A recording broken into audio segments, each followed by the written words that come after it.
Hello guys, welcome to our channel riveting commerce classes.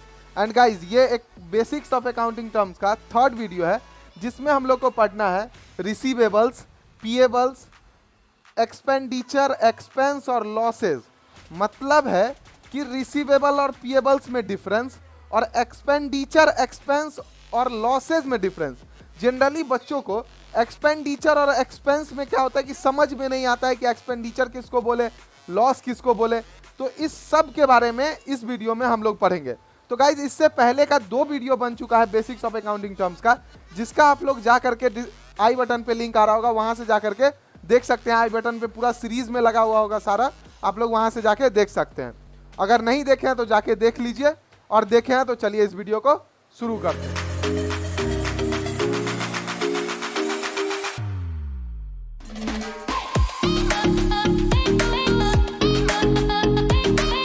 तो guys देखिए, सबसे पहले हम लोग को समझना होगा कि आखिर रिसीवेबल और पेएबल। तो देखिए, रिसीवेबल का क्या मतलब है।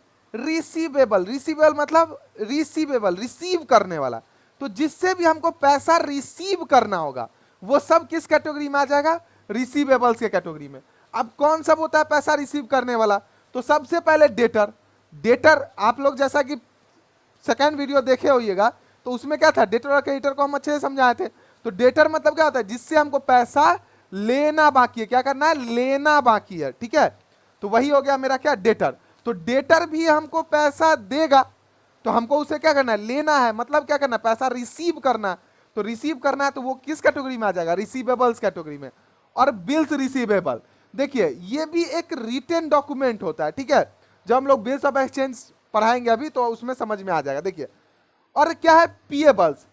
पेएबल्स का क्या मतलब है, पेएबल्स का मतलब है जिसको हमको पे करना हो। क्या करना हो, पे करना है। तो पे किसको करना होता है, क्रेडिटर को, और बिल्स पेएबल्स को। जो भी क्रेडिटर होगा या बिल्स पेएबल होगा उस सब क्या होगा, किस कैटेगरी में आ जाएगा, मेरा पेएबल्स के कैटेगरी में आ जाएगा, ठीक है। और देखिए, एक और टर्म लिखा हुआ है bills of exchange. Bills of exchange बताने का मेरा बस एक ही मकसद है कि आप लोग को बिल्स रिसीवेबल और बिल्स पेएबल अच्छे से क्लियर हो जाए। देखिए, बिल्स ऑफ एक्सचेंज एक रिटन डॉक्यूमेंट है। क्या है, एक रिटन, पहले देख लेते हैं। देखिए क्या लिखा हुआ है, N unconditional order in writing. एक अनकंडीशनल ऑर्डर है किस चीज में, राइटिंग में, गिवन बाय क्रेडिटर। क्रेडिटर, जो क्रेडिटर है वो लिख के देता है किसको, डेटर, टू पे ऑन डिमांड। लिख के देता है डेटर को कि टाइम पे, डिमांड पे आप मुझे पे कीजिए, ठीक है। Eight fix time in future, मतलब एक फ्यूचर में, एक अच्छे टाइम पे। उम्मीद है कि आपको समझ में आ गया होगा। नहीं आया होगा तो कोई बात नहीं है, अभी हम तुरंत अच्छे तरीके से बताने वाले हैं। देखिए, जैसा कि देखिए आपको एक नोट, आपके पास में नोट होगा, सब कोई नोट निकालिए। देखिए, नोट में क्लियरली लिखा हुआ है, क्या लिखा हुआ है, I promise to pay the bearer the sum of 100 rupees. क्या लिखा हुआ है, मैं धारक को 100 रुपये अदा करने का वचन देता हूं। कौन, गवर्नर। मतलब क्या हुआ, ये भी एक टाइप का बिल रिसीवेबल ही है मेरे लिए। क्या है ये, बिल रिसीवेबल। मतलब ये 100 रुपये का नोट है ना मेरे पास, मतलब क्या है कि 100 रुपया हमको कौन देगा, गवर्नर देंगे। 100 रुपये के वैल्यू के बराबर या तो हम उनसे कोई एसेट ले लें, या 100 रुपये का हम कोई सामान ले लें, या 100 रुपये का हम सर्विस ले लें, ठीक है। तो हम लोग इसको क्या करते हैं, वैल्यू देते हैं। जैसे कि ये पैसा है, ये पैसा आपको हम दिए तो आप हमको बदले में 100 रुपये का सामान दिए। आप हमको ये पैसा दिए, उसके बदले में हम आपको 100 रुपया के वैल्यू का कुछ दिए, ठीक है। क्यों, क्योंकि ये गवर्नमेंट में वैल्यूएबल डॉक्यूमेंट है। ठीक ऐसा ही होता है, लेकिन बिल रिसीवेबल में क्या है, देखिए लिखा हुआ है क्लियरली कि अनकंडीशनल ऑर्डर। क्या लिखा हुआ है यहाँ पे, अनकंडीशनल। उसमें कंडीशन लगा हुआ है, इसलिए वो मनी है, ठीक है। वो बिल रिसीवेबल नहीं है, वो क्या है, मनी है। और देखिए इसमें क्या है, अनकंडीशनल ऑर्डर। इसमें क्या है, कंडीशन हम लोग अपने हिसाब से सेट करते हैं इसमें, ठीक है। और देखिए, जैसा उसमें था ना सेम वैसा ही है। बिल रिसीवेबल कौन लिखता है, क्रेडिटर। अब मान लीजिए एक एग्जांपल से समझिए, ए और बी, ठीक है। ए ने बी को 500 रुपीज दिया। क्या दिया, 500 रुपीज दिया। किसने दिया, ए ने बी को दिया। तो बी यहां पे क्या हो गया, बी हो गया डेटर, हो गया ना डेटर। और सी क्या हुआ, क्रेडिटर, हो गया। अब देखिए, क्रेडिटर लिख के देगा बी को, क्या लिख के देगा कि मैं ए बी को इतना रुपया दिया हूं इस डेट को, यहां लिखेगा क्लियरली, मैं ए बी को इतना रुपया दिया हूं इस डेट को, ठीक है। बी मुझे इतने दिन के बाद, इतने महीने बाद या इतने तारीख को बी 500 रुपया मेरा लौटाएगा, ठीक है। यहां पे हो जाएगा ए का साइन, इधर बी का साइन। बी से वो, बी जो डेटर है, बी ये डेटर को दिया लिख के, डेटर का क्या काम है, यहां पे अपना साइन करेगा बी, साइन किया और साइन करके फिर वो कौन रख लेगा, फिर ए रख लेगा कि कल के डेट में मान लीजिए अगर बी मुकर गया पैसा देने से, तो फिर ए आराम से वो बिल लेकर के ए बिल लेके बी पे आराम से इजीली तरीके से केस कर देगा। समझे बात को? तो ये जो बिल है ये क्या है, बिल, बिल ऑफ एक्सचेंज बोलते हैं इसको, क्या बोलते हैं, बिल ऑफ एक्सचेंज। तो यही बिल ऑफ एक्सचेंज ए के लिए क्या हो गया, बिल रिसीवेबल, और यही बिल ऑफ एक्सचेंज बी के लिए क्या हो गया, बिल पिएबल। समझे बात? आया क्लियर समझ में? देखिए ये पिएबल क्यों हुआ, ये जो बिल है बिल ऑफ एक्सचेंज बी के लिए क्यों पिएबल हुआ, क्योंकि बी जो है वो पैसा इस बिल के बदले में पैसा कभी ना कभी उसको पे करना है ना, पे करना। तो ये क्या हो जाएगा, बिल पिएबल हो जाएगा बी के लिए, मतलब डेटर के लिए, जो भी डेटर होगा उसके लिए ये क्या होगा, बिल पिएबल होगा। समझे? और जो क्रेडिटर है, समझे, उसके लिए ये क्या हो जाएगा, क्या हो जाएगा, बिल रिसीवेबल। मतलब इसको क्या करना है, ए को इस बिल के वजह से पैसा मिलेगा इन फ्यूचर। तो समझ गए ना, बिल रिसीवेबल और बिल पिएबल। तो चलिए अब हम लोग थोड़ा समझते हैं एक्सपेंडिचर, एक्सपेंस और लॉस में अंतर। तो गाइस देखिए, एक्सपेंडिचर, एक्सपेंडिचर का क्या मतलब होता है, एक्सपेंडिचर का मतलब होता है खर्च। खर्च मतलब कोई भी रुपया, कोई भी पैसा हम खर्च किए किसी भी चीज में, हम रुपया दिए वो मेरा खर्च है, चाहे किसी भी चीज में हम करें, वो सब क्या है, वो सारा का सारा एक्सपेंडिचर है। क्या है, सारा का सारा एक्सपेंडिचर है। रुपया मेरे हाथ से गया वो एक्सपेंडिचर हो गया, ठीक है। अब देखिए, एक्सपेंडिचर को हमने दो टाइप में बांटा है। एक क्या है, एक्सपायर्ड कॉस्ट। एक्सपायर्ड मतलब एक ऐसा कॉस्ट जो कि एक्सपायरी डेट होता है, मतलब उस डेट तक वो गेम ओवर, पूरा तरीके से खत्म, ठीक है। और दूसरा है अनएक्सपायर्ड कॉस्ट। तो जनरली जो बच्चों में कंफ्यूजन होता है कि सर एक्सपेंस और एक्सपेंडिचर में क्या अंतर है, तो जनरली हम लोग अनएक्सपायर्ड कॉस्ट को एक्सपेंडिचर बोलते हैं, ठीक है, और एक्सपायर्ड कॉस्ट को एक्सपेंस बोलते हैं।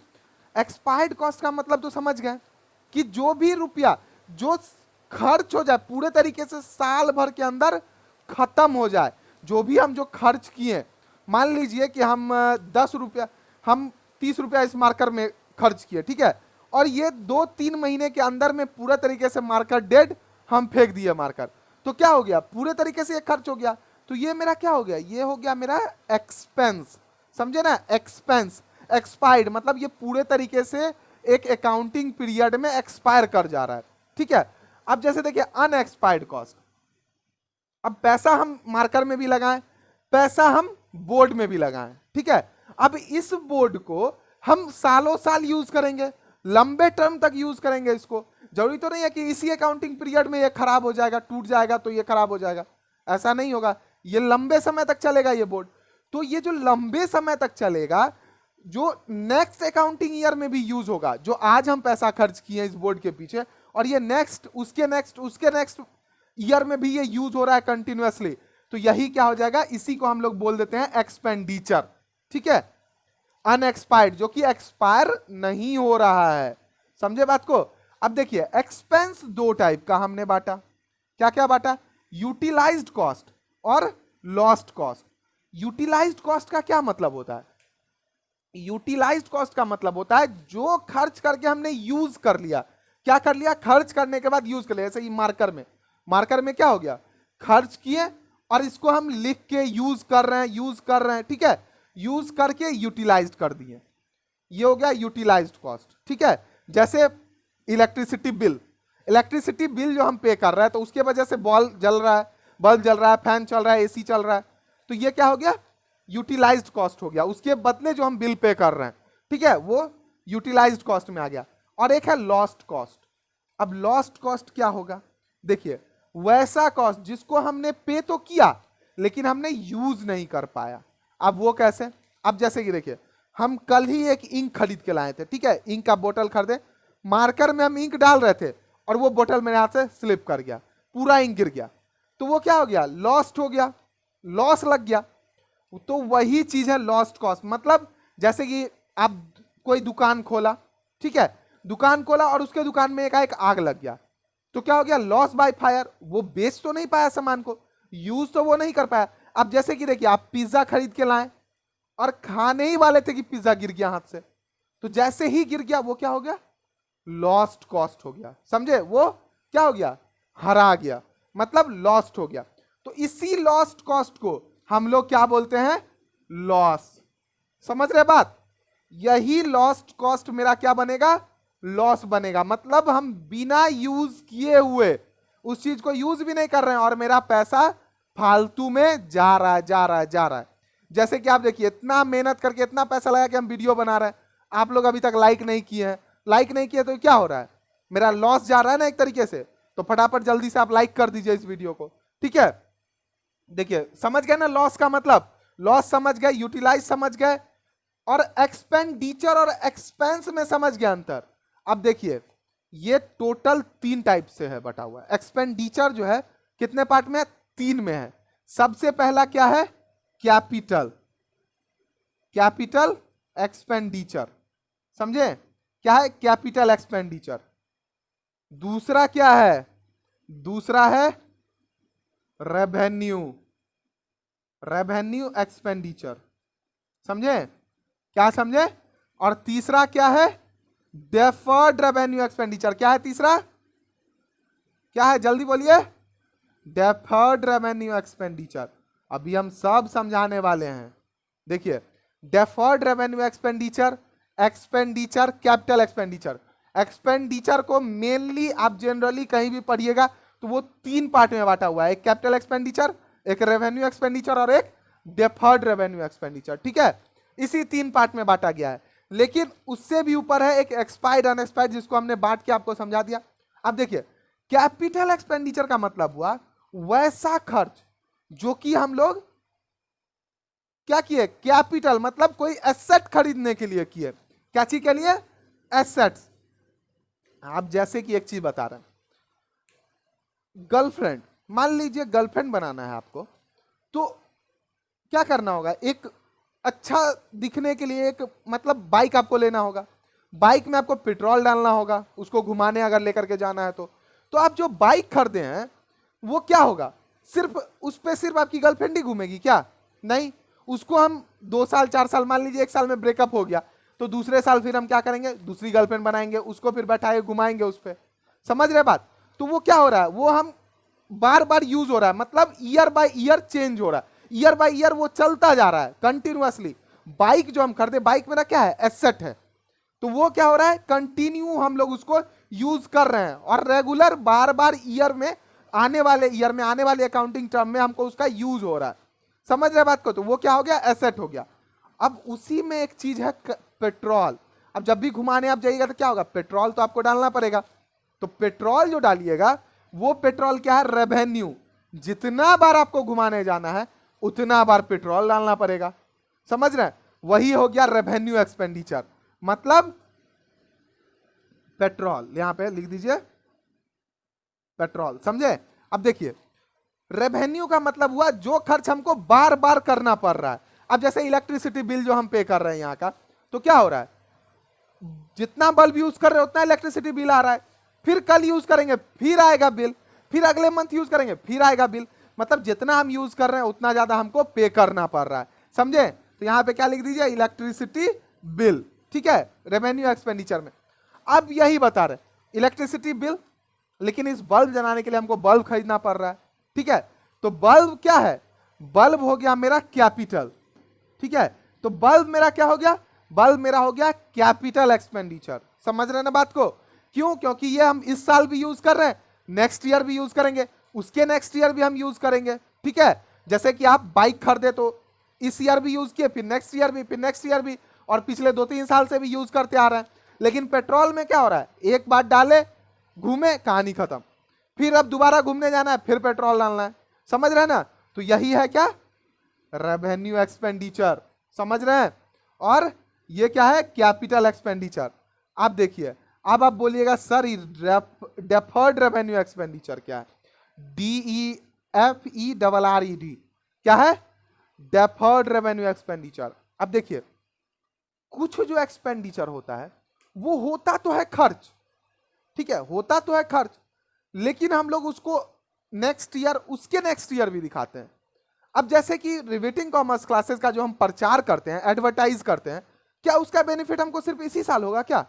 या इस मंथ में हम सिर्फ एडवर्टाइज किए तो क्या सिर्फ इसी साल यूज होगा क्या? हमको नहीं होगा।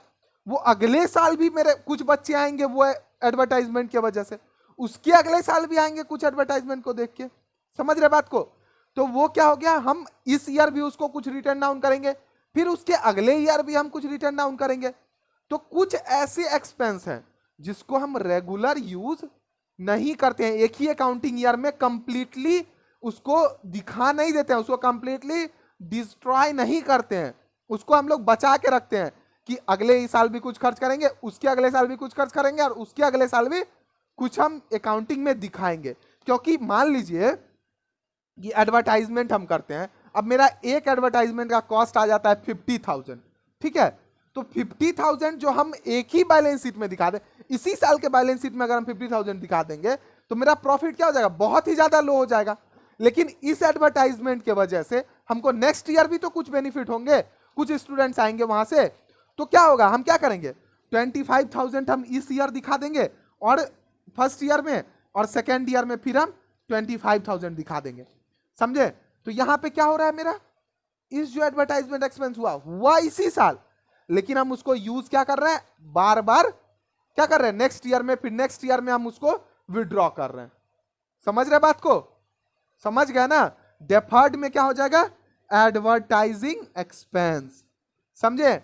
और देखिए, कंपनी जब आप लोग पढ़िएगा 12th में, तो कंपनी में क्या देखिएगा, जब कोई भी आदमी जब कंपनी बनाता है तो उसको शेयर बेचना पड़ता है, शेयर पब्लिक इशू करना पड़ता है।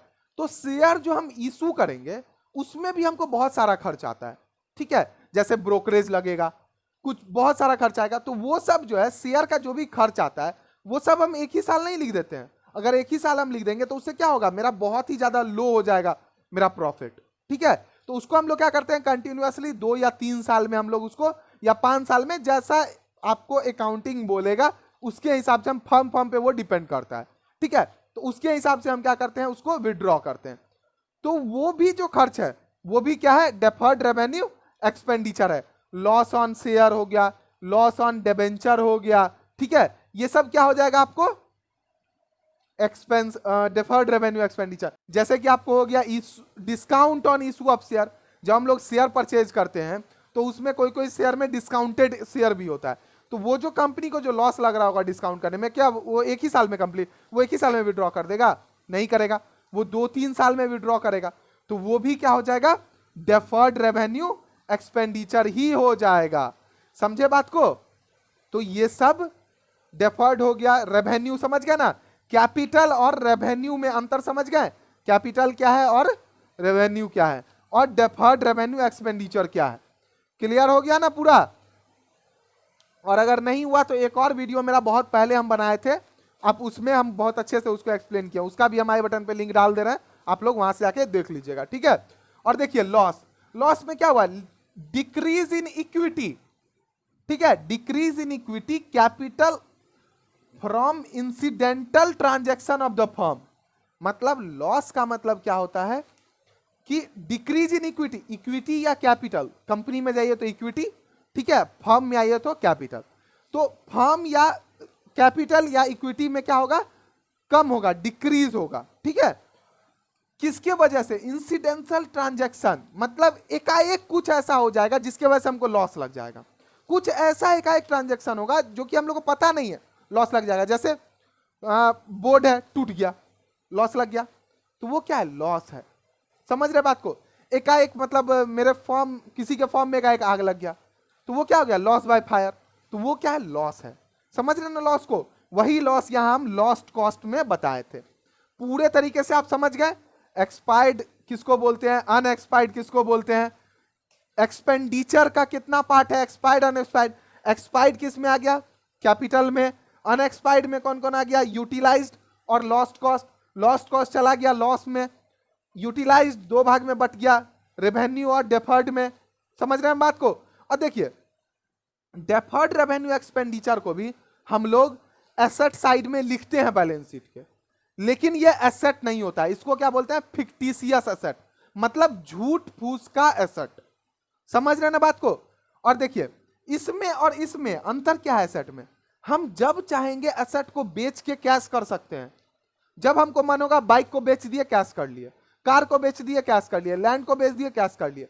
लेकिन डेफर्ड रेवेन्यू एक्सपेंडिचर में आप मान लीजिए हम एडवर्टाइजमेंट एक्सपेंस कर चुके हैं, क्या हम उसको बेच सकते हैं, बेच के कैश कर सकते हैं, नहीं, ये कैश में ट्रांसफर नहीं होगा, लेकिन ये कैश में इजीली ट्रांसफरेबल होगा।